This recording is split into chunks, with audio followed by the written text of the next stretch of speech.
nobre presidente André Siciliano, deputado Valdec Carneiro. Senhor presidente, eu trago a essa tribuna um assunto que, embora pouco discutido, mexe com a vida de toda a população, mexe com a vida de todos os setores econômicos, que é a problemática das telecomunicações.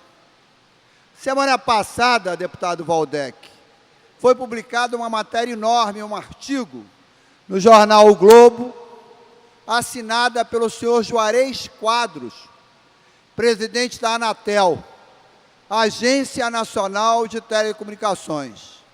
E lendo o artigo, você vê por que essa estrutura de regulagem baseada nas agências reguladoras não funciona no Brasil, não vai funcionar nunca.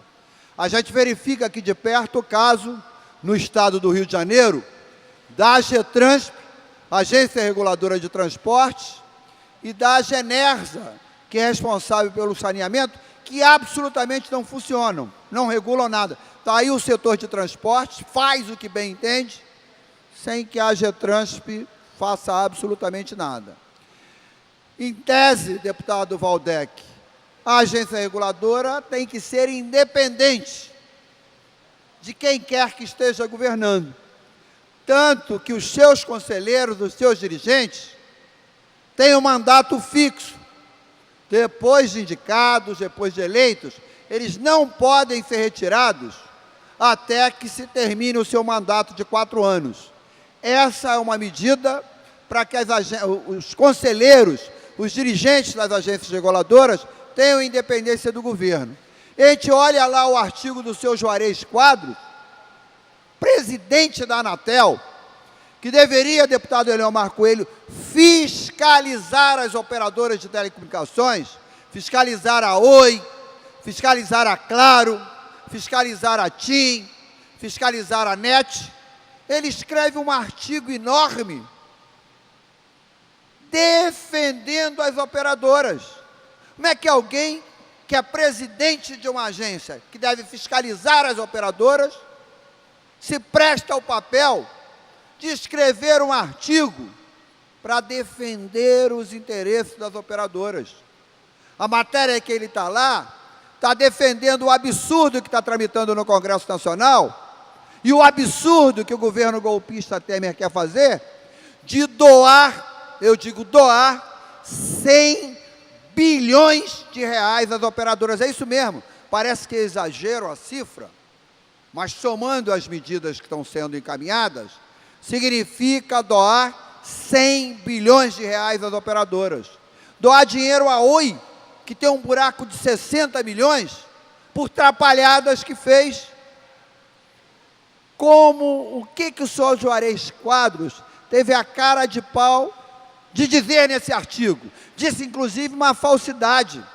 Nós temos denunciado, o deputado Eliomar Coelho, que o contrato de concessão das operadoras diz que há uma série de bens que não pertencem às operadoras, que ao final do contrato de concessão, eles são reversíveis e voltam para a União. Vossa Excelência certamente conhece um local ali no Jacaré, um conjunto de prédios enormes, que já foi inclusive ocupado por população sem teto e que foi expulsa de lá pela polícia, que é um dos bens que é reversível à União, embora esteja nesse momento nas mãos da Oi. Aí o que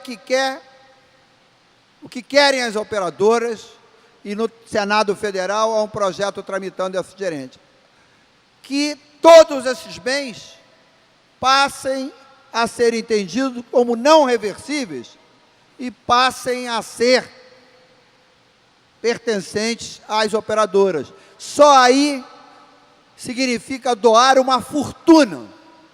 A outra questão que eu já toquei aqui ontem, mas vou lembrar, a mesma Anatel do seu Juarez Quadros, que escreveu esse artigo no Globo, defendendo os interesses das operadoras, fez uma série de multas às operadoras que somam 20 bilhões de reais. Um dos buracos da Oi é esse. a Oi tinha obrigações no seu contrato de fazer determinados investimentos e não fez, simplesmente não fez. Aí foi multada. Agora, figuras como o senhor Juarez Quadros defende uma saída em que a Oi não pague essas multas. Ela foi multada porque não cumpriu o seu contrato de concessão e não fez investimentos que tinha a obrigação de fazer. E aí agora, essa multa ela não paga. Eles dizem que vão deixar para a Oi, para ela aplicar em investimentos. Se ela foi multada, porque na hora certa, no momento certo, no ano certo, não fez os investimentos que faria, por que que agora vai receber esse presente? E só aí, eu repito, deputado Valdec, são 20 bilhões de reais.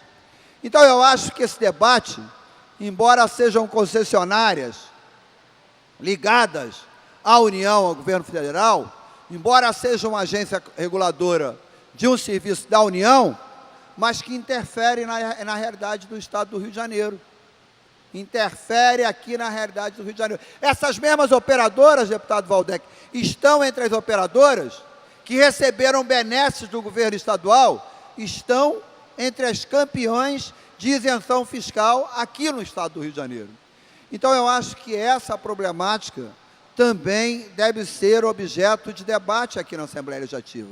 Porque do outro lado da moeda estão os trabalhadores, com os seus contratos rebaixados, continuam sendo demitidos, o quadro cada vez mais reduzido, e as empresas alegam dificuldade e recebem esse presente do governo federal.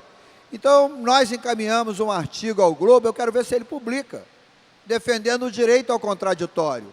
Porque o senhor Juarez Quadros, presidente da Anatel, que não poderia fazer isso, fez um artigo defendendo os interesses das operadoras e colocando, inclusive, informações que não são verdadeiras. Nós queremos igual espaço para esclarecer a população, para colocar dados como esses que a gente está colocando aqui. Porque ele próprio, eu encerro, deputado André Siciliano, lembrando que mesmo ele é obrigado a reconhecer um fracasso na política de internet banda larga das operadoras. Na época que privatizaram, disseram que nós estávamos numa fronteira tecnológica, a internet mais surgia, que surgiriam novos serviços que estavam surgindo de fato. Mas até ele é obrigado a reconhecer que as classes C, D e E, ou seja, a grande maioria da população, ou não está inserida no acesso à internet banda larga, ou está inserida de forma extremamente precária. Há uma outra questão que a gente precisa discutir. A nossa internet banda larga aqui no Brasil está entre as mais caras das Américas e de pior qualidade das Américas. E é essa a política que o senhor Juarez Quadros da Anatel defende. Então, nós pretendemos, de alguma forma, voltar a essa temática, porque, enquanto isso, a gente paga e a população não sabe, na sua conta, qualquer conta de telecomunicações, um absurdo de imposto. O próprio governo estadual, no pacote, que em parte já foi aprovado aqui, aumentou os impostos. Os impostos de energia elétrica, o ICMS de energia elétrica e o ICMS de telecomunicações. E hoje, vamos combinar, Vossa Excelência está aí com o telefone celular, de repente recebe uma mensagem, liga para alguém, é instrumento de trabalho, é instrumento de acesso à educação. Então, há que se lutar para que a internet banda larga seja considerada como um serviço público. Transformar a internet banda larga em uma atividade que seja considerada de serviço público significa ampliar a responsabilidade da União em levar esse serviço a todas as parcelas e a todos os segmentos da população. Então, nós estamos na expectativa de ver essa resposta para que a gente possa exercer o nosso direito ao contraditório e esclarecer a população, mostrando que há informações verídicas no artigo publicado pelo senhor Juarez Quadros, presidente da Anatel, que fez um artigo simplesmente para defender os interesses das grandes operadoras de telecomunicações. Obrigado, senhor presidente.